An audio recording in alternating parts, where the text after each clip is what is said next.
الله وبركاته.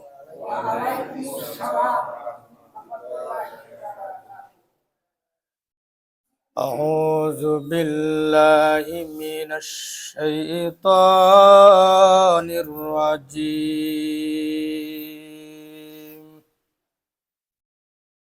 واستغفره إنه كان توابا.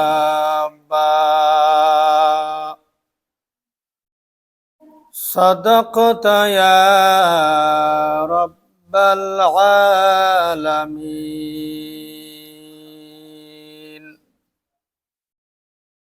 সকলে আমরা আওয়াজ করে দুরূদ শরীফ পড়ি।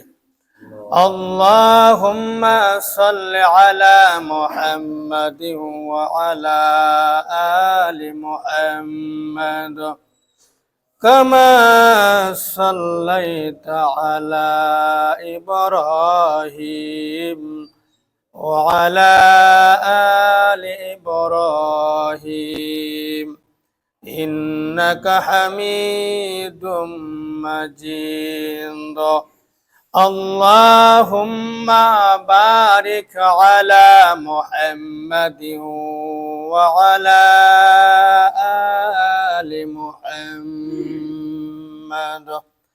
كما باركت على إبراهيم وعلى آل إبراهيم إنك حميد مجيد. রজব মাস চলছে। আজ হলো রজবের 26তম তারিখ। রজব গত জুমাতে একজন তওবাকারী বিশর আল হাফি রহমতুল্লাহ আলাইহির তার কথার আলোচনা করা হচ্ছিল। ইনশাআল্লাহ ওখান থেকে আলোচনা করা হচ্ছে। রজব মাস তওবা করার মাস, রজব মাস ইস্তিগফার করার মাস, রজব মাস গুনাহ বাদ দেওয়ার মাস। এবং রজব মাসে শাবান মাসে একটা দোয়ার কথা বলা হয়েছিল, আল্লাহুম্মা বারিক লানা ফি রাজাবিন ওয়া শাবান ওয়া বাল্লিগনা রমাদান। সকলে বলি ইনশাআল্লাহ। আল্লাহুম্মা বারিক লানা ফি রাজাবিন ওয়া শাবান ওয়া বাল্লিগনা রমাদান। বিশর আল হাফি রহমতুল্লাহ আলাইহি, যিনি অনেক বড় এরকম মদখুর বা পাপিষ্ঠ বান্দা ছিলেন, আল্লাহ তাআলার নামকে তিনি সম্মান করেছিলেন। যে কাগজে নামটি লেখা ছিল ওই কাগজটা তুলে সম্মানী স্থানে রেখে দিয়েছিলেন, সংরক্ষণ করেছিলেন। এই কাজটা আল্লাহ তাআলার কাছে অনেক বড় পছন্দনীয় হয়েছিল। এমন পছন্দনীয় হয়েছিল, আল্লাহ পাক তাকে এরকম ভাবে জানিয়ে দিলেন, ঘুমের ঘরে আল্লাহ পাক তাকে জানিয়ে দিলেন, ও বিশর, তুমি যেহেতু আমার নামকে তুমি সম্মান করেছ, আমি তোমার নামকে সম্মান করলাম। বলি আলহামদুলিল্লাহ। কিতাবে লেখা আছে আল্লাহ পাক ওই বিশর আল হাফি রহমতুল্লাহ আলাইহির সমস্ত গুনাহ খাতা মাফ করে দিয়েছেন। সুবহানাল্লাহ। শুধু আল্লাহ পাকের নামকে সম্মান করার কারণে। কিতাব এটা দেওয়া আছে, ওনার নামের শেষে আল হাফি বলা হয়। আল হাফি অর্থ হলো খালি পা, পায়ে জুতাও নেই, স্যান্ডেলও নেই, পঞ্চও নেই, খালি পা, যাকে বলা হয় নগ্ন পা। এই নগ্ন পা অবস্থায় তিনি সারা জীবন ছিলেন। এই ভয়ে, মানে আদবের ভয়ে, আদব রক্ষার্থে, যে আল্লাহ আমার সমস্ত গুনাহ খাতাগুলো মাফ করে দিলেন, ওই আল্লাহর আমি আর কোনো গুনার কাজ করব না, তিনি আল্লাহকে ভয় করে আদব রক্ষার্থে তিনি বাকি জীবন আর কোনো দিন পায়ের মধ্যে কোনো জুতা স্যান্ডেল এগুলো পরেন নাই। মসজিদে আসছেন, অজু করে আসছেন, পা পরিষ্কার করে আসছেন, এজন্য তার নামের শেষে আল হাফি বলা হয়। আল হাফি অর্থ হলো নগ্ন পা, যার পায়ে কোনো স্যান্ডেল নেই, জুতা নেই, পন্স নেই। এই হলো বিশর আল হাফি রহমতুল্লাহ আলাইহির তার জীবনের কথা। এই যে আমরা ইস্তেগফার করি, আল্লাহর কাছে ক্ষমা চাই, আল্লাহ মাফ করে দাও, মাফ করে দাও, ইস্তেগফার করি। রজব মাসে খুব বেশি করে ইস্তেগফার করি। ইস্তেগফার যত পড়ব, যত আদায় করব, তত মানুষ আল্লাহ পাকের কাছে হবে। বলে আলহামদুলিল্লাহ। কিরকম ইস্তেগফারের কিরকম দাম! ইমাম আহমদ বিন হাম্বল রহমতুল্লাহ আলাই ইরাকে গেছেন কোন একটা কাজে, রাত গভীর হয়ে গেছে, তিনি মসজিদে অবস্থান করবেন। যেহেতু ওনাকে কেউ চিনে না, উনি এত বড় ইমাম ছিলেন, ইরাকের ওই সময় তাকে কেউ চিনত না। তো রাত গভীর হয়ে গেছে, উনি চিন্তা করলেন, যেহেতু আমি কোথাও কোন অবস্থানের স্থান পাচ্ছি না, তাহলে আমি মসজিদে অবস্থান করি। ইমাম আহমদ বিন হাম্বল রহমতুল্লাহ আলাই তিনি তাই করলেন। এই মসজিদের মধ্যে তিনি অবস্থান করবেন। এই অবস্থায় এক দারোয়ান এসে বলল যে মসজিদে থাকা নিষিদ্ধ, সুতরাং আপনি এখান থেকে চলে যান। ওই দারোয়ান ইমাম আহমদ বিন হাম্বল, যিনি অনেক বড় আলেম ছিলেন, ওই দারোয়ান তাকেও চিনতও না। উনি ভাবছে সাধারণ একটা মানুষ, যেহেতু আমাদের নিষিদ্ধ মসজিদ অবস্থান করা, সুতরাং ওই দারোয়ান ইমাম আহমদ বিন হাম্বল রহমতুল্লাহ আলাইহিকে বলল, আপনি এখান থেকে সরে যান অন্য কোথাও। আল্লাহ পাকের ঘোষণা, ওয়াস্তাগফিরহু ইন্নাহু কানা তাওয়াবা। রজব মাসের বেশি বেশি করে আমরা আল্লাহর কাছে ক্ষমা চাবো। হায় আল্লাহ, মাফ করে দাও, মাফ করে দাও, গুনাহ খাতাগুলো মাফ করে দাও। ইমাম আহমদ বিন হাম্বল রহমতুল্লাহ আলাই ওই লোকের বলার কারণে তিনি মসজিদে থাকার স্থান পেলেন না। এই রাতে তিনি কোথায় যাবেন? হঠাৎ এক লোক এসে বলল, চলো তুমি আমার সঙ্গে চলো, তুমি আমাদের ওখানে থাকবা। যে লোক এসে বলল, ওই লোক ইমাম আহমদ বিন হাম্বলকে চিনেও নাই, জীবনও দেখেও নাই, কিন্তু ওর একটা তামান্না, আশা, এত বড় ইমাম যার মাসআলা মানুষ শুনতে বাধ্য হয়, এই ইমামকে যদি আমি দেখতে পারতাম কতই না আমি সৌভাগ্য হইতাম। ওই লোক পর্যন্ত ইমাম আহমদ বিন হাম্বলকে চিনেও না, জানেও না। তো উনি বলল, যেহেতু রাত হয়ে গেছে, আপনি কাজ করেন, আপনি আমাদের বাসায় থাকেন, এরপর দিন আপনি যায়েন। ইমাম আহমদ বিন হাম্বল রহমতুল্লাহ আলাইহি মনে করলো, যাক, আমার একটা থাকার স্থান আমি পেলাম, ঠিক আছে, আমি তোমার সঙ্গে যাই। যেই মাত্র ওই ইমাম আহমদ বিন হাম্বল রহমতুল্লাহ আলাইহি লোকটার সঙ্গে যাওয়া আসা করতে থাকতেছে রাত্রিবেলা, যেই মাত্র তার সঙ্গে সফর সঙ্গী হয়ে গেল, এই লোকটা খালি বারবার আস্তাগফিরুল্লাহ, আস্তাগফিরুল্লাহ, আস্তাগফিরুল্লাহ, আস্তাগফিরুল্লাহ, উঠতেও বলতেছে লোকটা আস্তাগফিরুল্লাহ, পা তুলে আল্লাহর কাছে ক্ষমা চাই, আস্তাগফিরুল্লাহ, আস্তাগফিরুল্লাহ। ঘরে নিয়ে গেলেন ইমাম আহমদ বিন হাম্বল রহমতুল্লাহ আলাইহিকে। ওই লোকের মুখে শুধু ইস্তেগফার, ইস্তেগফার। উঠতে বসতে চলতে ফিরতে মুখের মধ্যে শুধু ইস্তেগফার ইস্তেগফার। ইমাম আহমদ বিন হাম্বল রহমতুল্লাহ আলাইহি তিনি ওই লোকের বাসায় রাত্রে বেলা যাপন করলেন, থাকলেন। পরের দিন যখন নাকি ফজর হয়ে গেল, ইমাম আহমদ বিন হাম্বল রহমতুল্লাহ আলাইহি বলতেছে, ভাই আমি তো ইরাকের মধ্যে আসছি, মসজিদ আমার জায়গা হলো না, আপনি আমাকে দয়া মায়া করে আপনার ঘরে বাসায় অবস্থান করার সুযোগ দান করলেন। আমি আপনাকে একটা প্রশ্ন করব, মেহেরবানি করে আপনি প্রশ্নের উত্তর দিয়েন। যেই মাত্র আমি আপনার সাথী হলাম, আপনি আমাকে চিনেন না, আমি আপনাকে চিনি না, আমি আপনার সঙ্গে কখনো যাওয়া আসা করি নাই, উঠা বসা করি নাই, এটি আমার প্রথম। ইমাম আহমদ বিন হাম্বল রহমতুল্লাহ আলাইহি বলতেছেন, এই যে আমি দেখলাম আপনি উঠতে বসতে সব সময় শুধু ইস্তেগফার পড়েন, ইস্তেগফার, আল্লাহর কাছে ক্ষমা চাচ্ছেন বারংবার বারংবার।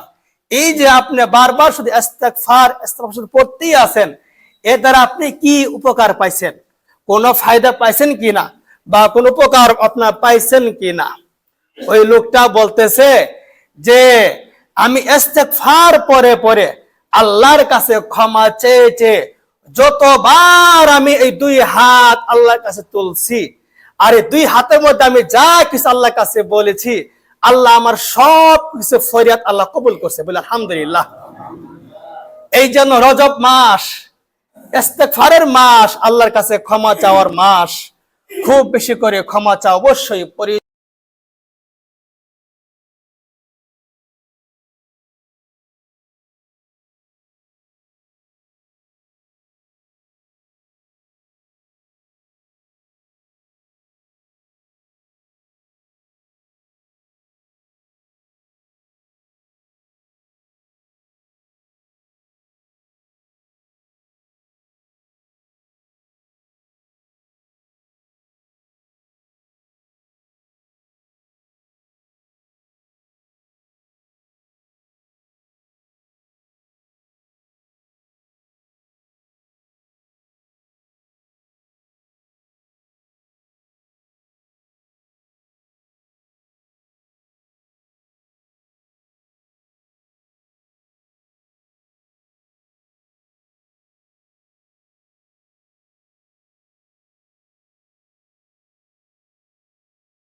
আসসালামু আলাইকুম ওয়া রাহমাতুল্লাহি ওয়া বারাকাতুহু। আলহামদুলিল্লাহ আলহামদুলিল্লাহি ওয়া কাফা ওয়া সালামুন আলা ইবাদিহিল্লাযীনা ইসতাফা। أما بعد فأعوذ بالله من الشيطان الرجيم. توبوا إلى الله جميعا أيها المؤمنون لعلكم تفلحون.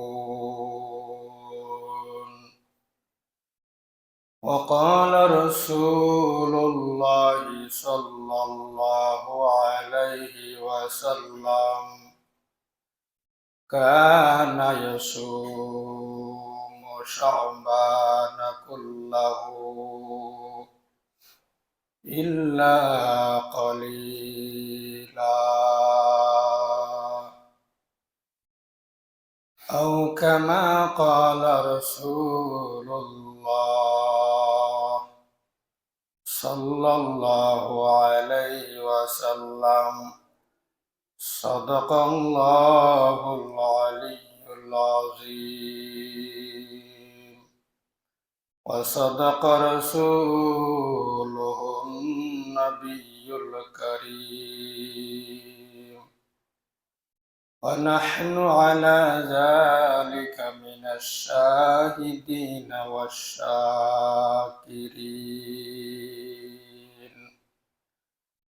والحمد لله رب العالمين.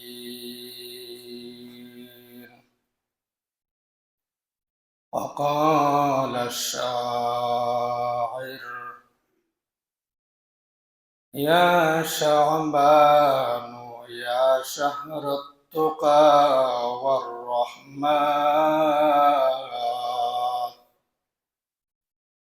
يا شعبان يا شهر التقى والرحمن، فيك ترفع الأعمال لرب السماوات، فيك ترفع الأعمال لرب السماوات.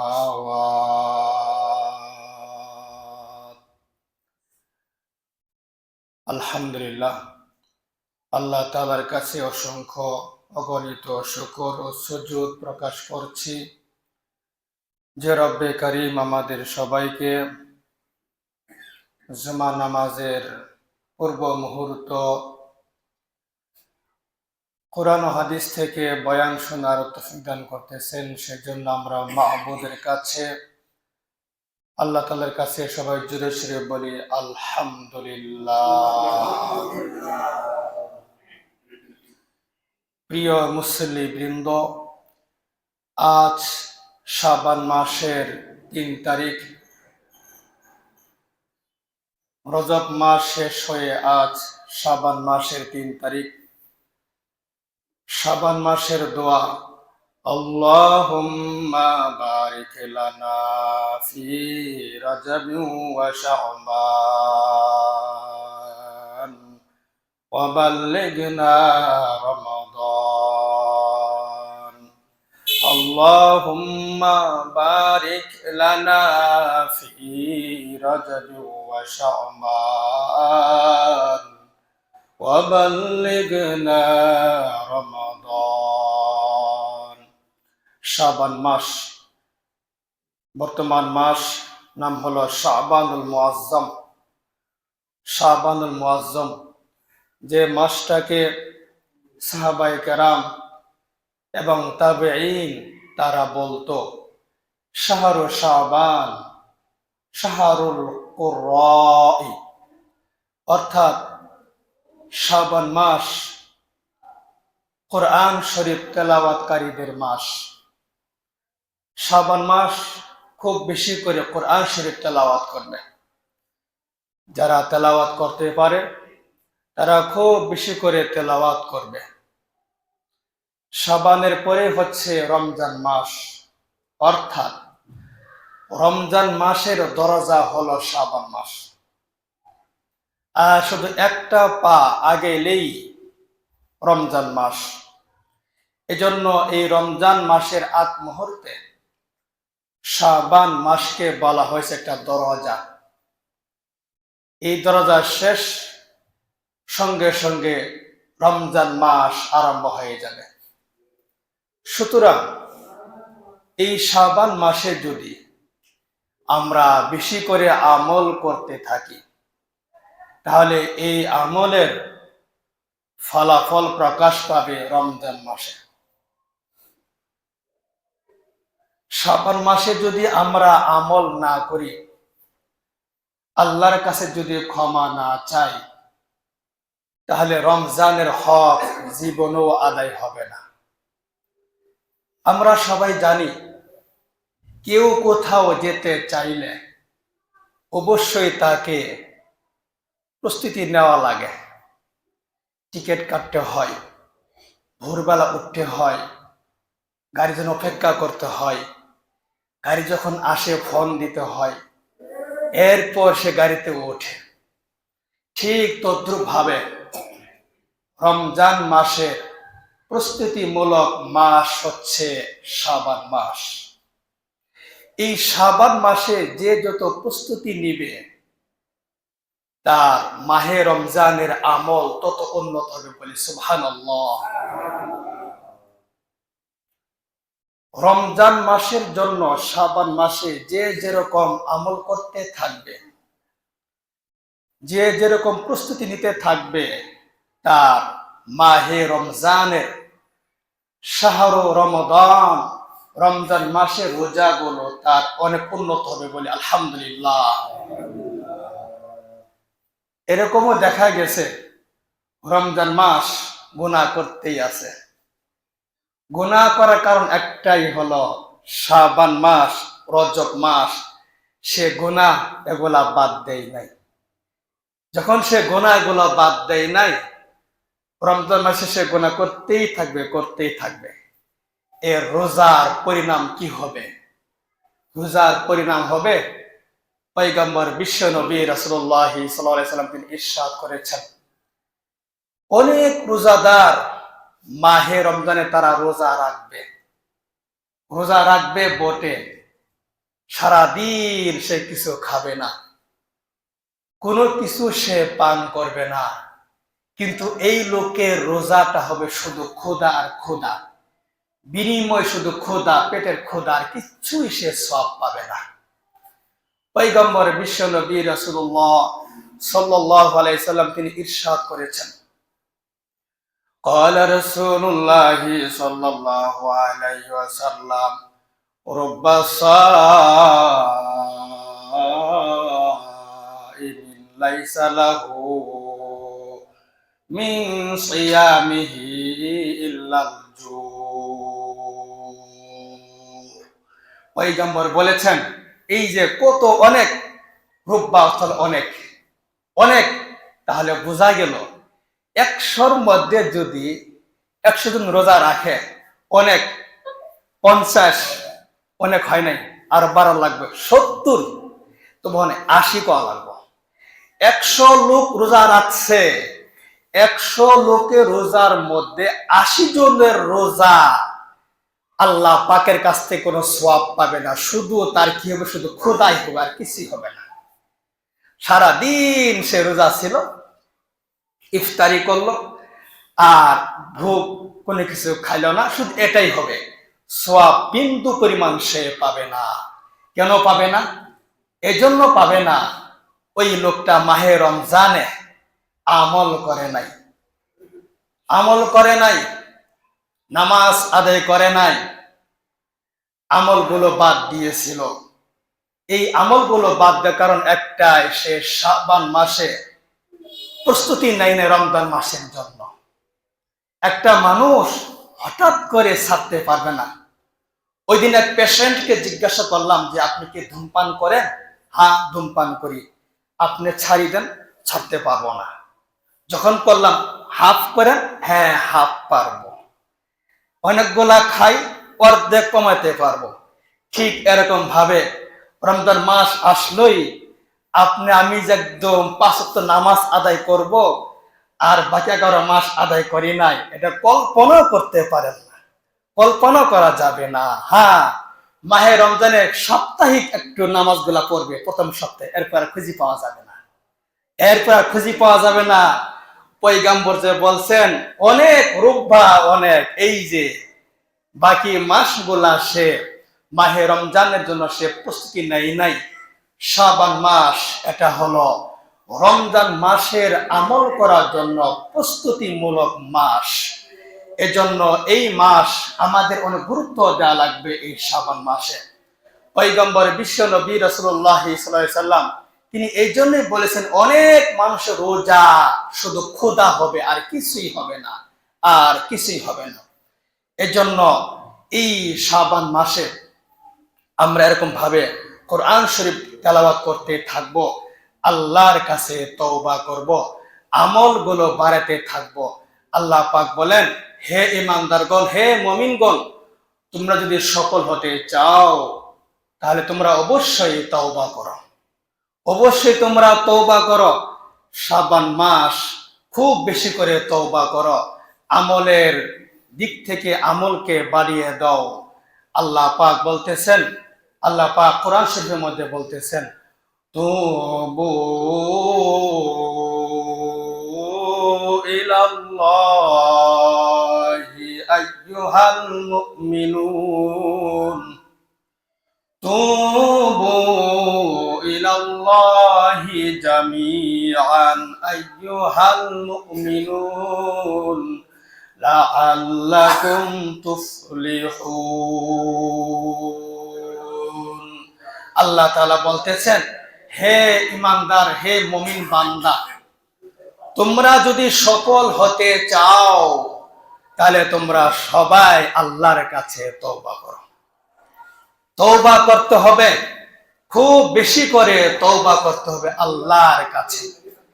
শাবান মাস পয়গম্বর বিশ্ব নবী রাসূলুল্লাহ সাল্লাল্লাহু আলাইহি সাল্লাম তিনি এই মাসে খুব বেশি করে রোজা রাখতেন।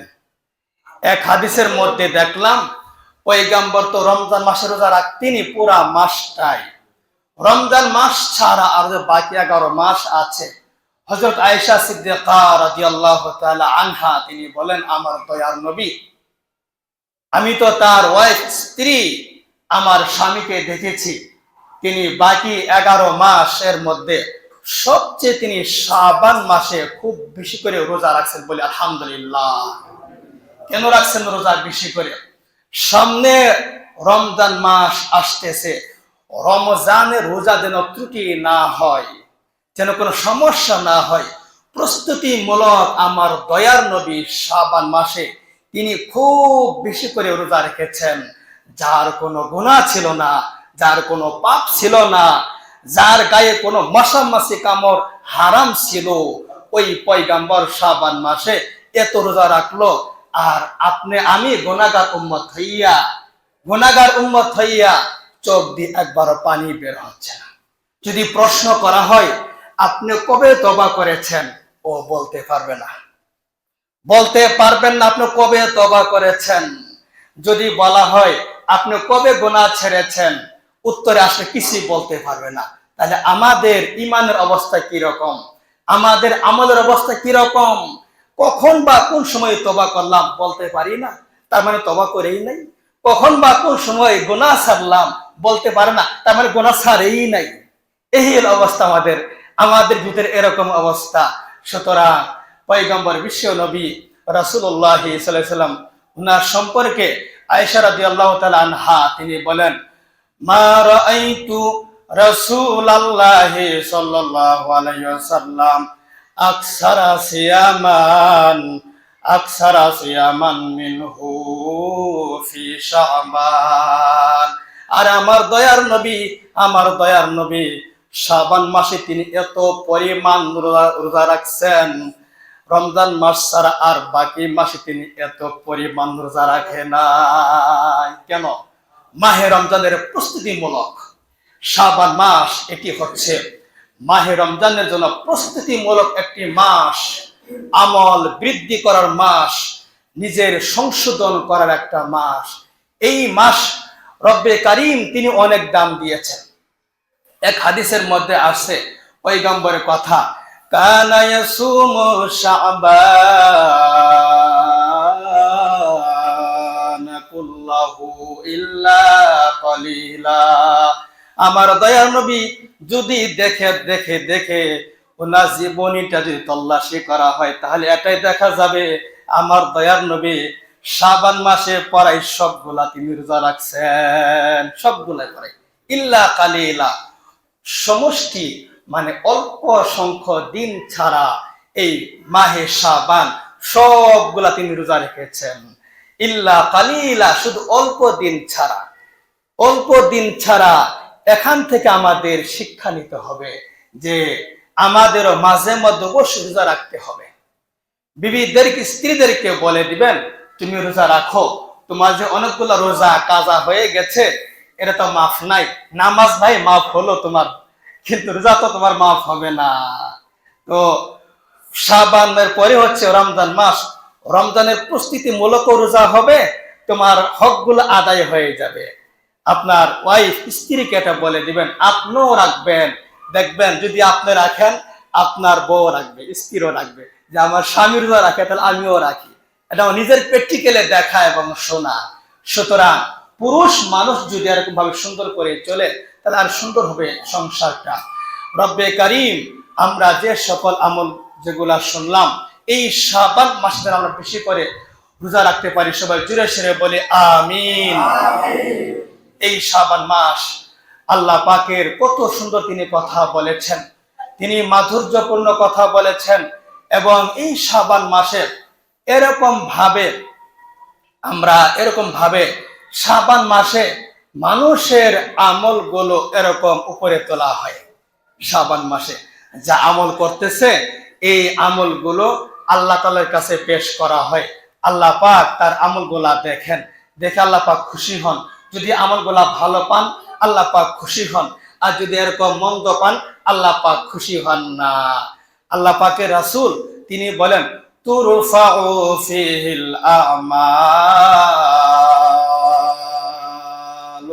ইলা রাব্বিল আলামিন। আরে শাবান মাসে মানুষের আমলগুলো আল্লাহ তাআলার কাছে উঠে নেওয়া হয়। আল্লাহ তাআলার কাছে মানুষের আমলগুলো এরকম পেশ করা হয় শাবান মাসে। মানুষের আমলগুলা আমরা জানিও না যে আমাদের আমলগুলো শাবান মাসে আল্লাহ তাআলার কাছে এরকম দেখানো হচ্ছে, উপস্থাপনা করা হচ্ছে, এটা জানিও না। যদি শাবান মাসে এরকম আমল যদি করতে থাকি তাহলে দেখা যাবে আমার আমলটা আল্লাহ পাক দেখতেছেন, আল্লাহ পাক দেখে খুশি হবেন।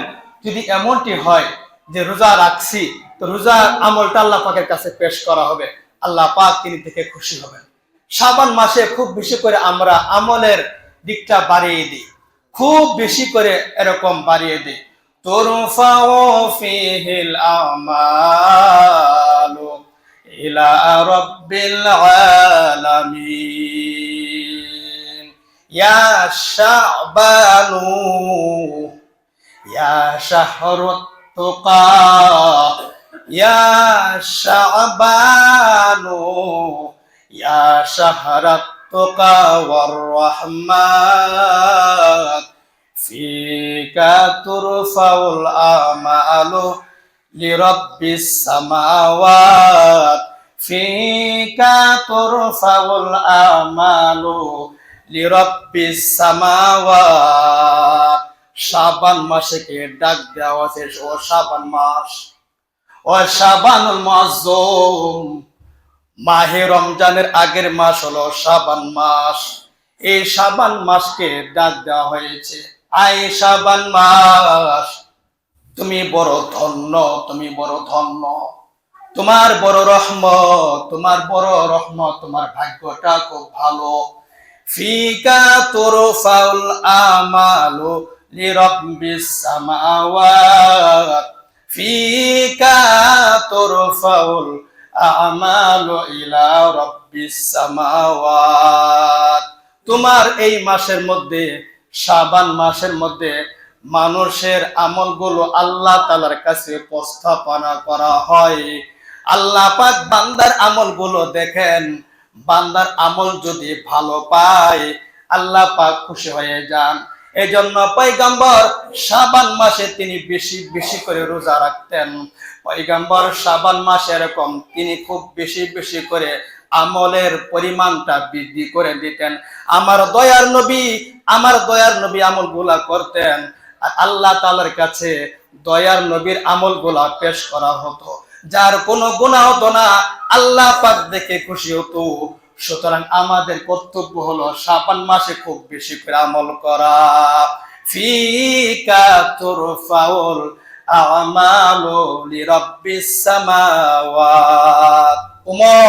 ওমর রাদিয়াল্লাহু তাআলা আনহু উনি শাবান মাসে কি পরিমাণ আমল করতেন, সাংঘাতিক আমল করতেন।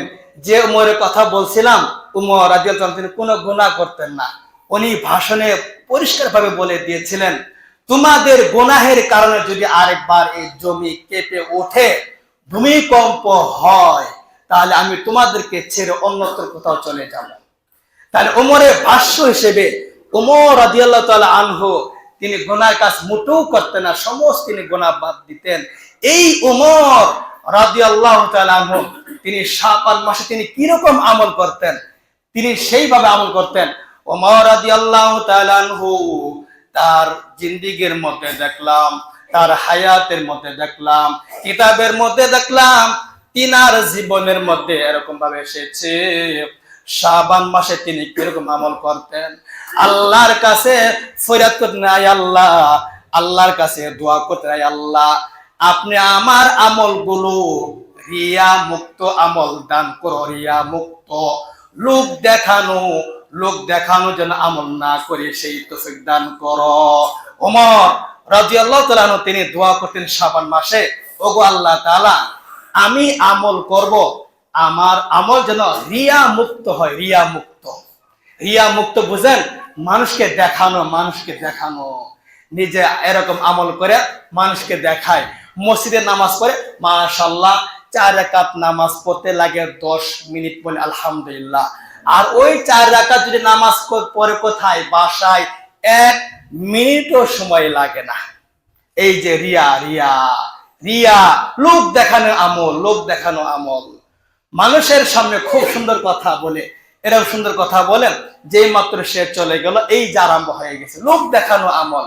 এই লোক দেখানো আমল, রিয়া আমল থেকে ওমর রাদিয়াল্লাহু তাআলা আনহু তিনি আল্লাহর কাছে পানা চেতেন, আল্লাহ শাবান মাসে দোয়া করতেছি আমার যেন কোনো আমল রিয়া যুক্ত না হয়, আমার আমল যেন রিয়া মুক্ত যেন হয়।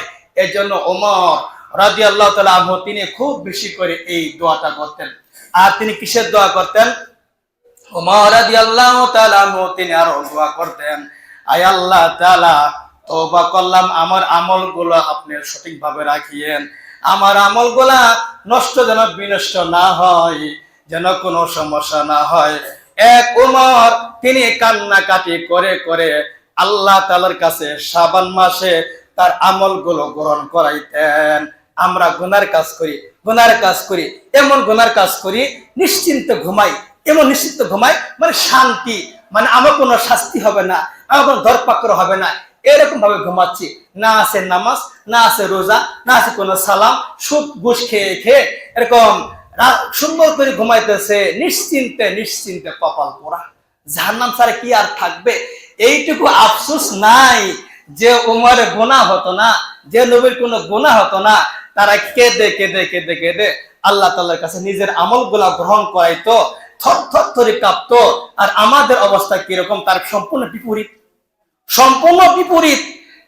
ওনারা কাঁদছে, কান্না নাই, ওনারা আমল করছে, আমাদের আমল নাই, সম্পূর্ণ বিপরীত। এমন বিপরীত হয়ে গেছে যে কান্নাও নাই, আমলও নাই, নিশ্চিন্তে ঘুমাচ্ছে, নিশ্চিন্তে ঘুমাচ্ছে, নিশ্চিন্তে। গতকালের ঘটনা, দুই ভাই একসঙ্গে মারা, দুই ভাই একসঙ্গে মারা গেছে, দুই ভাই একসঙ্গে মারা গেছে।